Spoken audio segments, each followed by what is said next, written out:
Livro Como Ser Dirigido pelo Espírito de Deus, de Kenneth Hagin. Capítulo 20. Julgando pela Palavra. Julgai todas as coisas. 1 Tessalonicenses 5:21. Sempre se lembre disto. A Bíblia ensina que o Espírito de Deus e sua palavra concordam. Toda vez que o Espírito de Deus falar com você, sempre será em linha com a palavra. Pessoas já ouviram vozes e tiveram todo tipo de revelação que você possa imaginar. De fato, algumas pessoas estão sempre querendo ouvir uma voz. Você pode e deve julgar essas coisas. Você pode julgar se as experiências espirituais estão certas ou erradas, simplesmente confrontando-as com a palavra. Alguns anos atrás eu estava pregando na Califórnia. Uma mulher que tinha convidado o pastor, sua mulher e eu para almoçar em sua casa disse: "Irmão Hagin, quero contar-lhe o que o Senhor me disse. Gostaria de compartilhar minha revelação com você." Antes que ela abrisse a boca, percebi por meio do testemunho interior em meu espírito que alguma coisa não estava certa. Mas como ela insistiu, acabei concordando em escutar. Ela havia nos recebido amavelmente em sua casa e agora queria me trazer essa revelação, entre aspas. Então a mulher começou a relatar o que ouvira e chegou a falar uns 10 minutos antes que eu a impedisse de continuar. Já não podia mais aguentar. "Por favor", eu disse, "espere um minuto. Há uma Bíblia ali na mesa, próxima à cadeira. Pegue-a e abra em..." E disse a passagem. E mostrei a ela um capítulo e um versículo no Novo Testamento. "Leia." A mulher leu. Então lhe dei outro versículo das Escrituras. Ela leu. Em seguida apontei para ela vários textos bíblicos. Tudo o que ela lia contradizia o que falara. Foi então que eu disse: "Você percebe? Eu não posso aceitar o que você está dizendo. Não está em linha com este livro. Portanto, não pode ser o Espírito de Deus." "Mas, irmão Hagin, eu estava orando no altar", ela disse. "Isso não importa. Você poderia estar orando no topo da igreja. Ainda assim não está certo. Não está em linha com a palavra." Então ela disse: "Sim, mas eu sei que Deus me deu isso." Eu disse: "Não, Ele não deu. Isso é a sua palavra e o que você está dizendo se opõe diretamente ao que a palavra de Deus diz. Você pode me dizer uma passagem da Bíblia que sustente o que você está dizendo?" "Não, mas eu sei que ouvi essa voz falando comigo." "Eu acabei de lhe mostrar 5 passagens bíblicas e com paciência poderia ter te mostrado 20 que contraria aquilo que você está dizendo." "Bem, sim", ela disse, "mas na Bíblia ou fora da Bíblia, eu sei que Deus falou comigo e vou permanecer com essa palavra." Enquanto saíamos, o pastor me disse: "Eu não queria dizer nada para você antes, mas essa querida irmã era uma santa de Deus, fervorosa pelo Senhor. Ela era uma bênção para a nossa igreja. Agora ela tem sido colocada para fora de cada igreja do Evangelho pleno na cidade, pois insiste em passar essa revelação para qualquer pessoa. Não devemos ficar buscando vozes, não devemos seguir vozes, devemos seguir a palavra de Deus." Preguei em um evento em Oregon em 1954. No encerramento de um dos primeiros cultos, eu estava impondo as mãos sobre as pessoas em uma longa fila de oração. Perguntei a cada uma delas por que haviam vindo à frente para que pudesse ministrar a elas. Quando cheguei até uma mulher, seu marido, que a segurava pelo braço, disse: "Nós viemos pela cura da minha esposa." Segundo aquele homem, ela teve um colapso mental. Eu não sabia que aquela mulher costumava ensinar na escola dominical daquela igreja, nem que o esposo era diácono. Quando impus as mãos sobre ela, em um segundo, como se passasse na tela de uma televisão, soube tudo sobre a situação. Eu soube pelo dom espiritual chamado palavra de conhecimento. Vê 1 Coríntios 12:8. Eu vi essa mulher em uma grande tenda no evento de uma das maiores cidades do Oregon. Eu a vi sentada na congregação com milhares de pessoas. Ela ouvia o evangelista explicando como Deus havia falado com ele com uma voz audível, chamando-o para o ministério. Não duvido daquilo. Aquela mulher falhou em perceber, contudo, que esse evangelista não pediu a Deus para que falasse com ele daquela maneira. Deus apenas o fez por si próprio. Nós não temos direito de pedir que Deus fale conosco com uma voz audível. Se ele tivesse nos dito que falaria em sua palavra, então todos teríamos o direito de cobrar por isso. Mas esse evangelista nem tinha expectativa de que Deus falasse daquela forma. Mas se Deus assim deseja, ele pode, e viu que era apropriado fazer assim naquele caso em particular. No momento em que essa mulher ouviu o evangelista dizer aquilo, ela estava bem mentalmente, mas ela começou a buscar a Deus para que falasse com ela com uma voz audível, e o diabo encontrou lugar. A mulher começou a ouvir vozes. Elas a levaram à loucura e agora estava prestes a ir para o sanatório pela segunda vez. Também no espírito vi que o marido dela a levou nesse mesmo evangelista para a libertação. Libertação esta que ela não recebeu. Vi que seu marido culpava aquele evangelista. Então o homem também a havia levado a outro líder evangelista e ainda assim ela não foi bem sucedida em receber libertação. Vi que ele também estava zangado com esse outro evangelista. No fundo, sabia que ela não seria liberta se eu impusesse as mãos sobre ela e que ele também ficaria zangado comigo. Foi então que eu tirei as mãos dela. Eu disse ao homem: leve sua mulher até o gabinete pastoral. Espere por mim lá. Quando eu concluir esta fila, falarei com vocês. Após terminarmos a fila de cura, o pastor e eu fomos ao gabinete juntos. Antes de tudo eu disse ao casal: nunca estive em Oregon antes. Queridos, na verdade eu nunca os vi. Eu nem mesmo sei se o pastor conhece vocês. O pastor assentiu. Ele é um dos nossos diáconos. Bem, continuei. O pastor vai lhe dizer que nunca me contou nada a respeito. Então eu lhes contei o que havia visto. O diácono disse: está exatamente certo. Vou dizer por que não ministrei sobre a sua esposa. Não fiz isso porque ela quer ouvir essas vozes. Ela não está tão distante mentalmente que não possa entender o que eu estou dizendo. E a mulher falou: eu sei exatamente o que você está dizendo. Irmã, você não será liberta até que queira ser liberta. Enquanto você gostar das coisas como estão, enquanto quiser ouvir essas vozes, você as ouvirá. Eu quero ouvi-las, ela disse. Enquanto um pecador deseja viver no pecado, Deus o permitirá viver assim. Mas se ele quiser mudar, Deus virá ao seu encontro e o libertará. Até mesmo se uma pessoa é cristã, não significa que ela perde a capacidade moral de agir livremente. Ela não se torna um robô, uma máquina na qual Deus aperta um botão e automaticamente ela tem de fazer o que Deus sempre desejou. Ela ainda é um agente moral livre. Enquanto quiser as coisas como estão, elas permanecerão dessa forma. Mas se quiser cooperar com Deus, poderá ser ajudada. Continuando, a mulher disse: é assim que eu quero as coisas. Eu soube disso no momento em que a toquei, eu disse. Essa é a razão pela qual eu não ministrei a você. Enquanto você quiser as coisas dessa forma, assim elas serão. Não busquem vozes. Há, sem dúvida, muitos tipos de vozes no mundo, nenhum deles, contudo, sem sentido. 1 Coríntios 14:14. Não devemos aceitar nada sem examinar a luz da palavra de Deus. Eu me alegro de ter aprendido algumas dessas coisas cedo na vida.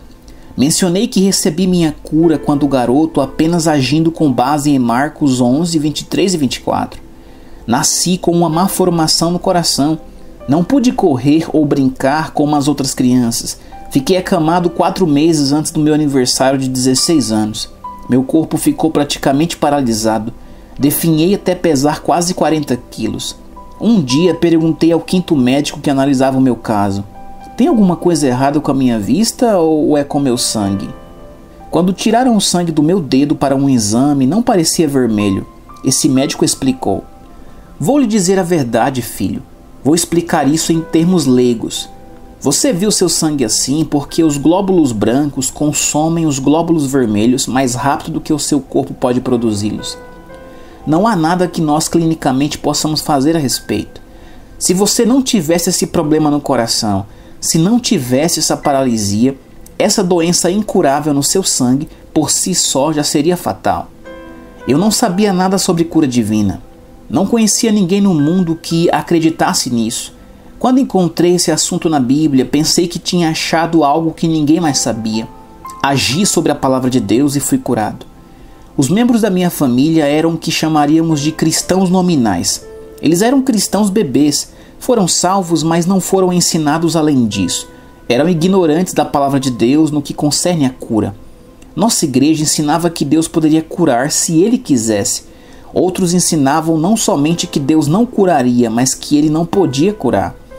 Então, quando eu comecei a ver certas coisas na Bíblia e comecei a falar com minha família a respeito delas, eles me desencorajaram. Tive bom senso suficiente para permanecer com a Bíblia e guardar essas coisas apenas para mim mesmo. Ninguém estava no quarto quando recebi minha cura. Eu já estava me levantando e dando uma volta pelo quarto alguns dias antes de pedir à minha mãe: por favor, me traga um par de sapatos, meias, algumas roupas de baixo, uma calça e uma camisa. Não usei nada a não ser roupas de cama por 16 meses. Eu vou levantar e tomar café à mesa esta manhã. Oh, filho, você sabe o que está fazendo? Demorou 45 minutos para convencê-la a trazer as roupas para mim. Morávamos com meus avós maternos e eu pedi para minha mãe para não contar ao restante da família. Meu avô se levantava cedo e sentava-se na cadeira de balanço na varanda. Quando se ouvia o rangido da cadeira na varanda enquanto ele se balançava, não havia necessidade nem de olhar para o relógio. Era 7h30. Meu avô não mudava a agenda. Se você olhasse no relógio e não fosse 7h30, era melhor ajustá-lo. Meu quarto era na frente da casa. Naquela manhã de agosto, às 7h30 da manhã, ouvi o rangido da cadeira de balanço. Depois ouvi seus passos enquanto ele caminhava para o fundo da casa. Dei a eles tempo para se assentarem à mesa. Então saí do meu quarto, atravessei outro quarto e entrei na sala de jantar. Eles não esperavam por isso. Meu avô, um homem de poucas palavras, olhou e disse: os mortos levantaram? Lázaro ressuscitou? Sim, vovô, o Senhor me ressuscitou, eu disse. Então ele me pediu para fazer a oração e depois nós comemos. É maravilhoso como você pode comer rapidamente se não falar muito. Não se falava à mesa do meu avô, especialmente os mais jovens. Em 15 minutos já tínhamos terminado. Voltei para o meu quarto. Faltavam 10 minutos para as 8 horas. Eu sabia que mamãe viria por volta das 8 horas para arrumar a cama. Geralmente eu estaria na cama e ela daria meu banho. Apenas 2 dias antes, no dia em que eu fui curado, ela havia me dado banho. Era esse o meu estado. Então, naquela manhã de quinta-feira, apesar de meu coração estar batendo bem, eu me senti fraco em gastar tanta energia. Pensei: eu vou só deitar um pouco na cama enquanto mamãe vem para arrumar o quarto. Então eu saio e sento-me com meu avô na varanda. Eu tinha em mente levantar por volta das 10 horas. Deitei-me para cochilar e dormi por 10 minutos. Às 8 horas eu de repente despertei. Pensei que mamãe estivesse no quarto. Alguém estava no quarto. Eu não vi, mas ouvi a sua voz. Para mim era audível. A voz recitou de forma lenta e profundamente monótona uma passagem. O que é a vossa vida? Sois apenas como neblina que aparece por instante e logo se dissipa. Houve uma pausa. Depois continuou: hoje certamente morrerás. Nem toda a voz é de Deus. A primeira voz audível que ouvi foi a do diabo, mas eu não a reconheci. Pensei que Deus estivesse ali naquele quarto. Sentei-me na cama, pensamentos vieram à minha mente mais rápido do que as balas de uma metralhadora. Eu sabia que Tiago dizia: que é a vossa vida? Sois apenas como neblina que aparece por instante e logo se dissipa. Tiago 4,14. Eu sabia que aquilo era bíblico. Eu sabia que o Senhor havia pedido a Isaías que dissesse a Ezequias: põe em ordem tua casa, porque morrerás e não viverás. Isaías 38:1. Além disso, nos primeiros 6 meses em que fiquei acamado, antes de saber sobre cura divina, eu orava da única forma que entendia. Os médicos disseram que eu morreria, e eu aceitei aquilo. Então eu orava: Senhor, apenas me deixe saber com antecedência para que eu tenha tempo de me despedir de todos. Então, quando ouvi essa voz falando comigo, pensei que Deus havia se movido dessa forma sobrenatural para me contar com antecedência sobre a minha morte, de forma que eu pudesse me despedir de todos. Cura divina é um direito. Você foi curado. O diabo não podia argumentar contra isso. Eu já conhecia a palavra a esse respeito. Então a voz me disse: sua família sabe que você foi curado. Eles podem ver isso, mas lembre, a Bíblia diz: aos homens está destinado a morrer uma só vez. E o seu tempo chegou. Você vai morrer hoje. Levantei-me da cama, caminhei na ponta dos pés pelo quarto. Eu achava que Deus estava de pé naquele quarto. E sentei-me em uma cadeira perto da janela. Lá eu esperei pela morte, das 8h30 até as 14h30. Por volta das 14h30 eu estava sentado naquela cadeira. Algumas palavras subiram do meu interior. Eu não conhecia na ocasião as coisas que conheço agora, mas eu era nascido do Espírito. O Espírito Santo estava em meu espírito, e foi ele quem escreveu a Bíblia. Santos homens de Deus escreveram guiados pelo Espírito de Deus. O Espírito Santo sabe o que está neste livro, porque ele estava comigo. Meu espírito sabia algumas coisas que o Espírito Santo sabe. Então estas palavras subiram de algum lugar em meu interior para minha mente. Saciá-lo-ei com longevidade e lhe mostrarei a minha salvação. Eu não ouvi aquilo, apenas deixei aquilo sair de mim. Eu continuava sentado lá esperando a morte. Pela segunda vez as palavras subiram de algum lugar em meu interior para minha mente. Saciá-lo-ei com longevidade e lhe mostrarei a minha salvação. Eu as ouvi e refleti sobre elas por alguns momentos. Então eu pensei, sim, mas Deus se moveu de forma sobrenatural para me deixar saber que hoje eu morreria. Quando coloquei minha mente nisso, aquelas palavras desapareceram. Pela terceira vez, enquanto estava sentado ali, essas palavras subiram de algum lugar em meu interior para minha mente. Saciá-lo-ei com longevidade e lhe mostrarei a minha salvação. Por um momento eu as tomei e repeti apenas em minha mente. Então eu sussurrei, sim, mas Deus se moveu de forma sobrenatural para me deixar saber que hoje eu morreria. Novamente, quando coloquei minha mente nisso, as perdi. Pela quarta vez, um pouco mais cheio de autoridade, o Espírito do Senhor falou. Eu pulei, pensei que alguém tivesse deslizado por trás de mim. A voz do Espírito do Senhor disse, saciá-lo-ei com longevidade e lhe mostrarei a minha salvação. Perguntei, quem disse isso? Em outras palavras, quem estava naquele quarto falando comigo? E a voz respondeu, o Salmo 91. Minha Bíblia estava no chão sob a cadeira na qual eu sentara por todo o dia. Eu não tinha nem olhado para ela. Peguei-a e abri no Salmo 91. Quando cheguei no final, com certeza suficiente dizia, saciá-lo-ei com longevidade e lhe mostrarei a minha salvação. Versículo 16. Mas você pensa que o diabo desistiria com facilidade? Ah, não. Outra voz parecia que algo estava sentado no meu ombro. Falou ao meu ouvido natural e à minha mente. Sim, mas isso está no Antigo Testamento. Isso é apenas para os judeus. Isso não é para a igreja. Sentado lá, meditei por um momento. Então eu disse, já sei o que farei. Vou buscar minhas referências. Se eu encontrar no Novo Testamento alguma coisa nesse sentido, eu saberei que isso pertence a mim e à igreja. Comecei pelo Salmo 91. Uma referência para com longevidade me levou até Provérbios. Então a palavra começou a trazer luz para mim. Em Provérbios eu comecei a perceber que aquela primeira voz audível não poderia ter sido de Deus. A voz havia citado Hebreus 9:27. E assim como aos homens está ordenado morrerem uma só vez, vindo depois disto o juízo, mas com um equívoco na interpretação, porque o diabo sabia que eu não conhecia bem, a voz falou, todos têm um momento marcado para morrer. Você ouve as pessoas dizerem isto o tempo inteiro, até cristãos nascidos de novo, cheios do Espírito dizem, quando a sua hora chegar, você vai morrer. Isso não é verdade, você não tem uma hora marcada para morrer. Li no livro de Provérbios por várias vezes que se você fizer certas coisas, seus dias serão abreviados, mas se você fizer outras, elas acrescentarão duração aos seus dias. Eu sabia que a palavra de Deus estava certa. Eu sabia que, mesmo tendo usado um capítulo e um versículo da Bíblia, aquela voz não podia ser de Deus, porque não estava em linha com o restante da sua palavra. Continuei buscando referências. Isso me levou até o Novo Testamento.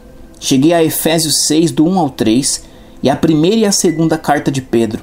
Percebi que Paulo e Pedro citaram o Antigo Testamento no que concerne a longevidade de dias. 1 Pedro 3, do 8 ao 12, e 2 Pedro 1, 3. Saltei daquela cadeira com a Bíblia em uma das mãos, fechei os punhos, desferi um soco e disse, diabo, dê fora daqui. Aquilo era você falando comigo. Aquilo era você dizendo com uma voz sobrenatural. Quero que você saiba que eu não vou morrer hoje, que não vou morrer amanhã, que não vou morrer na próxima semana, que não vou morrer no próximo mês, não no próximo ano, Não nos próximos 5 anos, nem nos próximos 10 anos, nos próximos 15 anos, nos próximos 20 anos, nos próximos 25 anos, não vou morrer nos próximos 30 anos, nos próximos 40 anos, nem em 50 anos, nem em 55 anos.